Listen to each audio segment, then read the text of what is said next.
Panorama group, जो सोचता है वो करता है। नमस्कार, भारत लाइव देख रहे हैं आप और ये खेल समझिए है। खेल समझाने हम बैठे हैं क्योंकि ये जरूरी भी है। राजनीति जो बयार है वो किस तरफ बहना शुरू हुई है ये बताने हम बैठे हुए हैं। जिस तरीके से बिहार में राजनीति माहौल बदल रहा है, खरमास के बाद एक एक करके धीरे धीरे करके एक एक कदम नीतीश कुमार रख रहे हैं। नीतीश कुमार कर दही चुरा के कार्यक्रम में जाते हैं और वहां से कई परिस्थितियां उत्पन्न होती हैं। कई लोगों को तो लग रहा है कि नीतीश और लालू के बीच में सुलह हो गया है, लेकिन तस्वीरें कुछ और कहती हैं, जुबान कुछ और बोलता है और बॉडी लैंग्वेज कुछ और ही इशारा करती है। क्या कुछ हो रहा है बिहार के राजनीति में?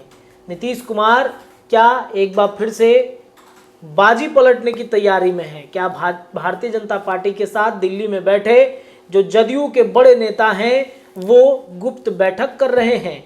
खेल समझिए में आज इसी विषय पर चर्चा करने के लिए हम जुड़ गए हैं। नीतीश के इन 5 मुद्दों पर नहीं बनी बात तो पलट देंगे बाजी, दो मास्टर प्लान तैयार। देखिए, नीतीश कुमार दोनों तरफ नेगोशिएशन कर रहे हैं। इंडिया में सीट बंटवारे पर तो मामला चल ही रहा है, ना तो संयोजक बने ना प्रधानमंत्री बने। अब क्या करेंगे नीतीश कुमार? वहीं एनडीए की तरफ अगर बातचीत की जाए तो कई मसलों पर भारतीय जनता पार्टी और नीतीश के साथ बात नहीं बन पा रही है। तो आखिरकार नीतीश करेंगे क्या? चलिए सीधे बाबा से जुड़ते हैं कि बाबा, 5 मुद्दों की बात हो रही है कि 5 मुद्दों पर अगर बात नहीं बनती है तो नीतीश बाजी ही पलट देंगे और मास्टर प्लान भी उनके पास तैयार है। सबसे पहले तो हम वो 5 मुद्दा जानना चाहेंगे। क्या एनडीए की तरफ से चल रहा है चर्चा कि इंडिया की तरफ से चल रहा है?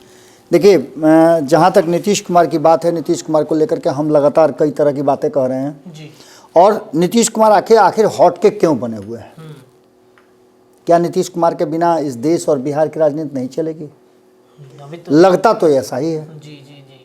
क्योंकि दोनों ही खेमे में आप देख लीजिए तो सिर्फ और सिर्फ चर्चा नीतीश कुमार की है। चाहे मीडिया की बात कर ले, राजनीतिक गलियारे की बात कर ले, नीतीश कुमार ही मेन जगह पर आकर के बैठे हुए हैं। मुख्य बिंदु है। ये दीवार इधर आए या इधर जाए, नीतीश कुमार कांस्टेंट है।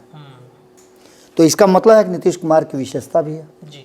नीतीश कुमार की नीतियाँ बेहतर होंगी तभी उनको कोई खोज रहा है। जी। उनका वोट बैंक बढ़िया होगा तभी उनको कोई खोज रहा है। हमने कोशिश किया है 5 ऐसे कारण बताने का जो 2 चरणों में है। जी। पहले तो 5 हम वो बातें बताते हैं कि नीतीश कुमार आखिर क्यों, ये सबसे बड़ी सवाल है। जी। दोनों ही खेमे में कि नीतीश क्यों। तो सबसे पहली बात है कि नीतीश कुमार की जो ताकत है वो उनकी कमजोरी है और अपनी कमजोरी को अपनी ताकत बना करके नीतीश कुमार प्रस्तुत करने के माहिर माने जाते हैं। जी।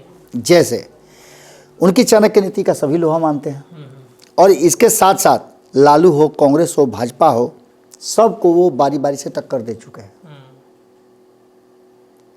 70-77 के दशक में अगर देखते हैं तो कांग्रेस उनके रडार पर थी, हालांकि ये सभी नेताओं के रडार पर थी। उसके बाद लालू प्रसाद उनके रडार पर आए और उसके बाद भाजपा भी उनके रडार पर रही है। यानी कि वो तीनों को बेहतर ढंग से समझते हैं।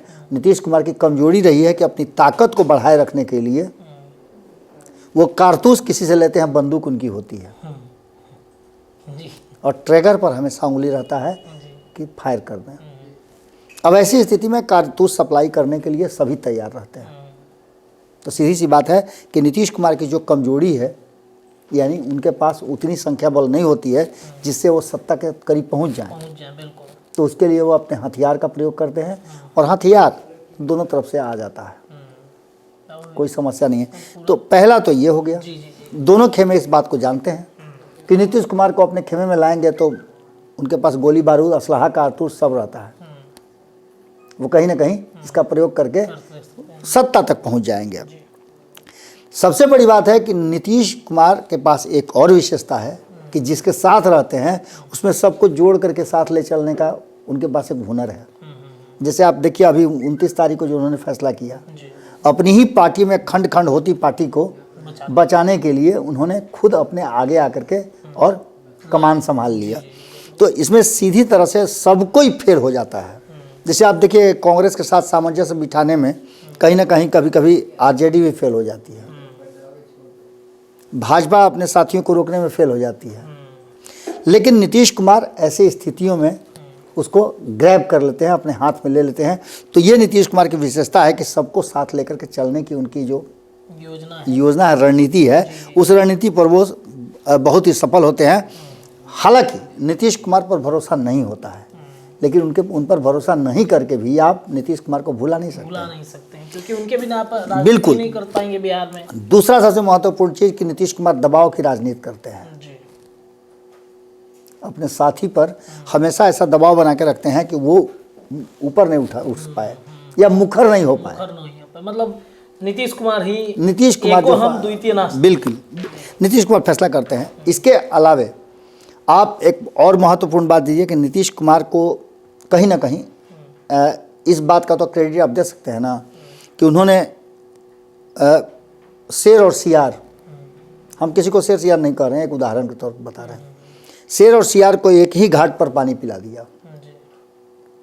ममता बनर्जी को कांग्रेस कभी पसंद नहीं है, वाम दल कभी पसंद नहीं है, उनके साथ बिठा दिया। अरविंद केजरीवाल, कांग्रेस उनको कभी पसंद नहीं, उसी के विरुद्ध चुनाव लड़ करके जीत करके आए, दो राज्य में उनकी सरकार है, कभी भी कांग्रेस के साथ कोई सीट शेयर नहीं करना चाहते थे, उनको भी लाकर बिठा दिया। अखिलेश यादव जो खटिया खड़ी करा दी कांग्रेस ने उनकी, उनको भी लाकर साथ बैठा दिए। ऐसा कई राज्यों के लोगों को, दलों को, नेताओं को ला करके बैठाया। ये उनकी तीसरी सबसे बड़ी विशेषता थी कि जो कोई नहीं कर पाया, जिसकी चर्चा हम कई दिनों से लगातार कर रहे हैं, वो नीतीश कुमार ने कर दिया।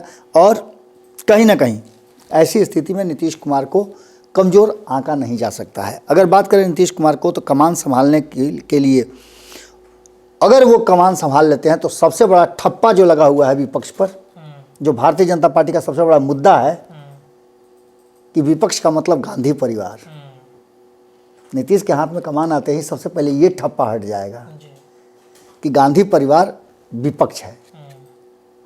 यानी नीतीश कुमार पर भरोसा अगर कर लिया और नीतीश के हाथ में कमान दे दिया तो भारतीय जनता पार्टी का एक मुद्दा तो पहले ही गायब हो जाएगा जी।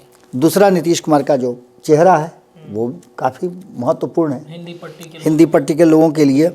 अब ऐसी स्थिति में INDIA गठबंधन में शामिल क्षेत्रीय दल जो हैं उनको भरोसा भी दिलाया जा सकता है नीतीश के नाम पर, और भारतीय जनता पार्टी को झटका भी दिया जा सकता है। दोनों काम हो सकता है अगर नीतीश के हाथ में कमान दिया जाए और ये संदेश चला जाए कि अब गांधी परिवार का विपक्ष नहीं है बल्कि सामूहिक विपक्ष है, नीतीश कुमार का विपक्ष है। तो ऐसी स्थिति में बड़ी बात हो सकती है। इसके बाद नीतीश कुमार दांव पैंच के मास्टर माने जाते हैं। हमने शुरू में ही बताया कि सबके साथ वो काम कर चुके हैं, इसलिए उनको पता है कि कौन कौन सी चाल चलेगा, उससे पहले उसका कार्ड तैयार रखते हैं। 1990 से आप शुरू कीजिए। 1990 से जब आप शुरू करते हैं तो आपको एक बात साफ नज़र आती है कि 1990 में जब लालू प्रसाद को पहली बार मुख्यमंत्री की कुर्सी मिली, उसके बाद एक्शन में आए नीतीश कुमार। उनके मुख्यमंत्री बनाने में नीतीश कुमार की भूमिका क्या थी ये हम नहीं बताएंगे, लालू प्रसाद से अगर पूछना चाह सकते हैं तो पूछ लीजिए, नीतीश कुमार ही बता देंगे कि आखिर क्या था, या उस समय के जो लोग थे इस सरकार को बनवाने में, लालू प्रसाद को मुखिया बनाने में, तो हमने कई बार इस बात को बता दिया है। इसलिए हम कह रहे हैं कि ये बातें वही बेहतर बता सकते हैं। लेकिन 90 के दशक से उनकी राजनीति और रणनीति जो शुरू हुई, चाणक्य नीति जो उन्होंने शुरू किया, उसका प्रकटीकरण भले ही लंबा समय लगा हो, लेकिन सबसे पहले उन्होंने अपनी शक्ति का संचय किया। अपनी चाणक्य नीति से केंद्र में भाजपा के साथ जुड़े, भाजपा के साथ जुड़ करके उन्होंने लंबे समय तक, लगभग 15-16 वर्षों तक देश की राजनीति की, मंत्री भी रहे, कई विभाग भी उन्होंने देखा, और वहाँ भी उनकी छवि बड़ी साफ सुथरा थी। गैसल रेल दुर्घटना हुई, उसमें उन्होंने रेल मंत्री रहते हुए इस्तीफा दे करके एक उदाहरण पेश किया था। ऐसा वो कई बार कर चुके हैं। तो ये नीतीश कुमार की नीति है। जैसे आपने देखा होगा कि 2014 में जब चुनाव उनकी पार्टी बेहतर प्रदर्शन नहीं कर पाई तो उन्होंने इस्तीफा दे करके मुख्यमंत्री का कुर्सी छोड़ा था।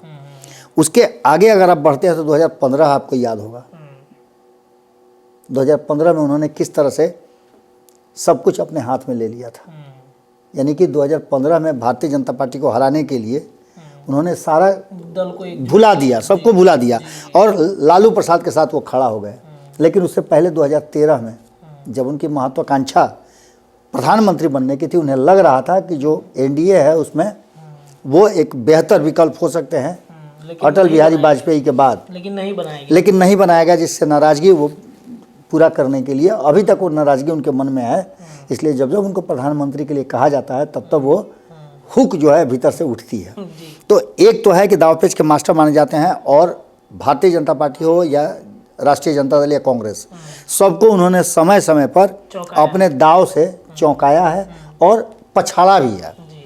इसके साथ साथ नीतीश कुमार एक आइडियल व्यक्ति हो सकते हैं, जो लक्ष्य उन्होंने निर्धारित किया था, जो उन्होंने आइडिया एक जगह समेट करके सभी विपक्षी दलों को एकजुट करके भाजपा के विरुद्ध खड़ा किया था, उसके रूप में भी नीतीश कुमार एक बेहतर नेता के रूप में साबित हो सकते हैं और अंजाम तक पहुंचा सकते हैं, अगर सभी ईमानदारी के साथ इनके साथ जुड़े रहें। बिल्कुल बिल्कुल। कारण कि क्षेत्रीय दलों का प्रभाव अपने आप में एक बड़ा प्रभाव है।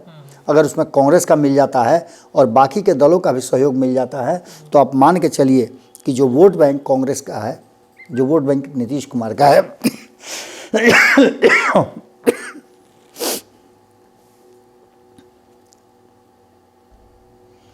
जो वोट बैंक कांग्रेस का है, जो वोट बैंक नीतीश कुमार का है, लालू प्रसाद का है, या जातीय समीकरण के आधार पर जो वोट बैंक बनता है, उस पर बेहतर काम किया जा सकता है और भारतीय जनता पार्टी को वहाँ कड़ी टक्कर दी जा सकती है। हार जीत अलग है, अलग बात। लेकिन जनता को ये समझाने में सफल हो जा सकता है कि भाजपा को हटाया जा सकता है सत्ता से। कई जगह ऐसा देखा गया। ऐसा नहीं है कि मतलब बीजेपी एक बार आ गई तो मतलब बीजेपी की ही सरकार रही। एक मजबूत विपक्ष है इस देश में, ये संदेश देने की कोशिश बिल्कुल। की जा रही है। जी। अब दूसरा जो फेज है, उस दूसरे फेज में हमने एक कहा कि इन 5 मुद्दों के कारण अगर बात नहीं बनती है जी। तो पलट जाएगी बाजी, नीतीश पलट देंगे बाजी। दो मास्टर प्लान के पास तैयार है। एक तो ये हो गया कि नीतीश कुमार की ये विशेषता है, ये 5 कारण हैं जिस पर नीतीश कुमार को यदि आप संतुष्ट कर लेते हैं तो नीतीश कुमार आपके पक्ष से होंगे और उसका फायदा भी आपको मिलेगा। लेकिन इन सब में जो पेंच यहाँ फंसा हुआ है, जो नीतीश कुमार को परेशान कर सकता है इंडिया गठबंधन से एनडीए की तरफ शिफ्ट होने के लिए, तो वो है सबसे पहला सीट शेयरिंग का फॉर्मूला। जब से नीतीश कुमार ने ये बात कही है कि उनको 17 सीटों पर कोई समझौता नहीं करना है, तब से आप देख रहे होंगे कई तरह की बातें सामने आ रही है। सीट शेयरिंग के फॉर्मूले पर सबसे बात हो रही है, अखिलेश से दूसरे तीसरे राउंड की बात हो रही है। जहां अब तक बात नहीं बनी है, अरविंद केजरीवाल से बात हुई है। हालांकि तेजस्वी यादव ने कहा है कि भीतर ही भीतर सीट शेयरिंग का समझौता हो जाएगा, हो गया होगा तो आप क्या कहिएगा उस पर, आपको थोड़े हम बताएंगे।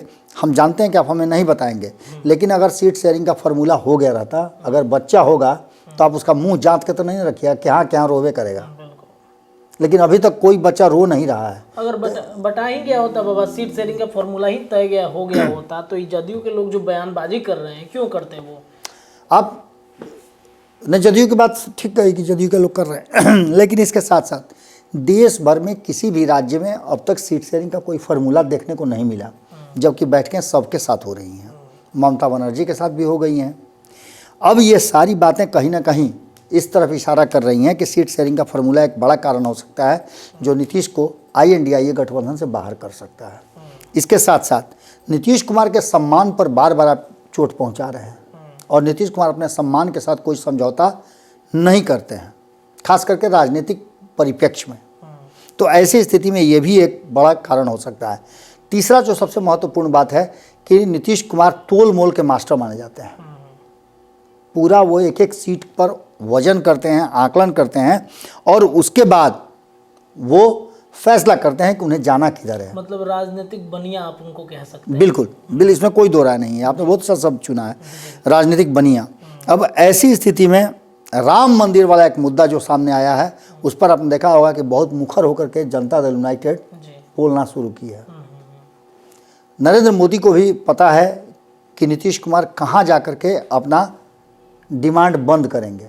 लास्ट डेडलाइन पता है, 22 तारीख के बाद बिहार और देश की राजनीति में जैसा कि कहा जा रहा है कि परिवर्तन होने वाला है। 24 तारीख को नीतीश कुमार की भी एक बड़ी रैली है कर्पूरी ठाकुर के नाम पर, यानी अति पिछड़ों के नाम पर। उस रैली में भीड़ तो जुटेगी, इसमें कोई दो राय नहीं है, क्योंकि एक बार वो आजमा चुके हैं भीम संवाद करके। और जो मुखिया और सरपंच का मानदेय बढ़ा है, उसे तो और वो तो और कम से कम बढ़ल का मानदेय 1-2 महीना का दे देंगे तो गाड़ी का किराया हो जाएगा।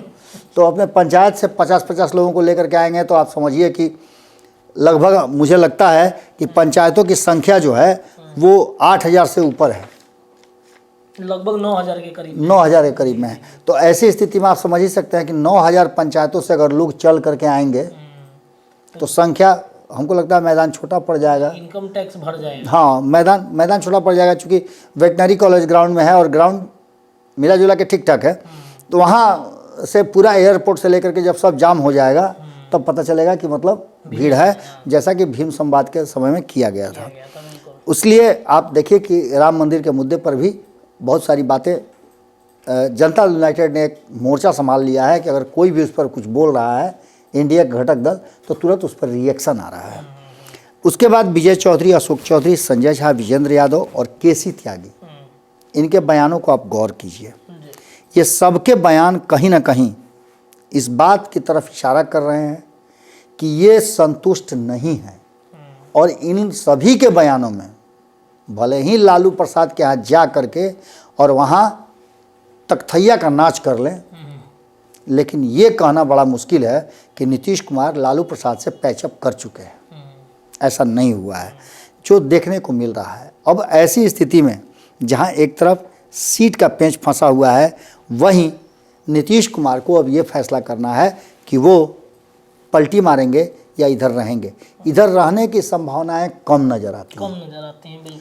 उधर जाने की संभावनाएं भी कम नज़र आती हैं। बैकडोर से घुसेंगे, फ्रंट से निकलेंगे। हाँ, नीतीश कुमार ने ये बात पीछे के दरवाजे से घुस करके बता दिया है कि भैया आप समझ रहे हो कि हम सीधा सीधा जाएंगे, ना, वो खिड़कियाँ दरवाजा जो खोल के रखे हैं ना, हम उससे प्रवेश करेंगे इस बार। वो बिल जो है वेंटिलेटर हाँ, खुला हुआ है, तो आप समझ लीजिए। और इसी बीच में जो जिनको खिड़की कहा जाता है, उन्होंने आ करके नरेंद्र मोदी और अमित शाह का संदेश नीतीश कुमार को बता दिया है।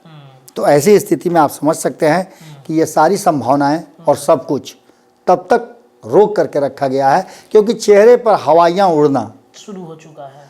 INDIA गठबंधन के दलों और ख़ास करके बिहार में महागठबंधन का इस बात की तरफ इशारा करता है कि नीतीश कुमार, अगर उनके संभावना भी कम नज़र आती है कि उनके 5 बिंदुओं पर गौर किया जाए, क्योंकि बहुत कड़े बिंदु हैं जिस पर भारतीय जनता पार्टी के साथ लड़ाई में कांग्रेस अपने आप को अलग नहीं करना चाहेगी। कांग्रेस के एक नेता से हमारी बातचीत हो रही थी, रत्नेश, तो उन्होंने कहा कि हमारा सबसे बड़ा दुख और सबसे बड़ा हमारा दंश जो है वो है कि क्षेत्रीय दलों के कंधे पर सवार होना। आज यही कारण है कि इनके कंधे पर सवार होने के बाद हम परेशान हैं। अगर हम अपने पैरों पे चलें तो निश्चित रूप से हम बेहतर प्रदर्शन कर सकते हैं, और इसके लिए हमको तैयार होना पड़ेगा। समय लगेगा, लेकिन हम फिर अपने वजूद को प्राप्त कर सकते हैं। तो ऐसी स्थिति में मान के चलिए आप कि नीतीश कुमार के साथ अब इन 5 मुद्दों पे अगर बात नहीं बनती है तो वो कभी भी बाजी पलट सकते हैं। और 2 हमने आपको बताया ही कि 2 मास्टर प्लान तैयार है, किसी पर भी शिफ्ट हो सकते हैं। चलिए, तो मास्टर प्लान नीतीश कुमार का काफ़ी कारगर होता है। अंत तक नीतीश ने जो दरवाजे खोल के रखे हैं अपने लिए NDA गठबंधन में जाने के लिए, उन दरवाजों पर स्वागत करने के लिए नीतीश के पुराने सहयोगी खड़े मिलेंगे आपको। फिलहाल खेल समझिए में इतना ही, लेकिन भारत लाइव पर आज सुबह से लगातार खबरों का सिलसिला जारी रहेगा। देखते रहिए भारत लाइव। बहुत बहुत धन्यवाद। पनोरमा ग्रुप, जो सोचता है वो करता है। अगर ये वीडियो पसंद आई और वह बिहार के राजनीति और बिहारियत से सरोकार रखेनी तो सब्सक्राइब बटन दबा के चैनल के सब्सक्राइब कर ली। ओजे एगो घंटी बा, ओकरा बटन दबा देला से कुल सटीक और मारक खबर रुआ मुफ्त में मिल जाई। अगर रुआ पत्रकारिता के हमनी के नया प्रयोग में सहयोग कर चाहतानी तो ज्वाइन बटन दबा दी। पेटीएम नंबर नोट कर ली 9386816700। धन्यवाद।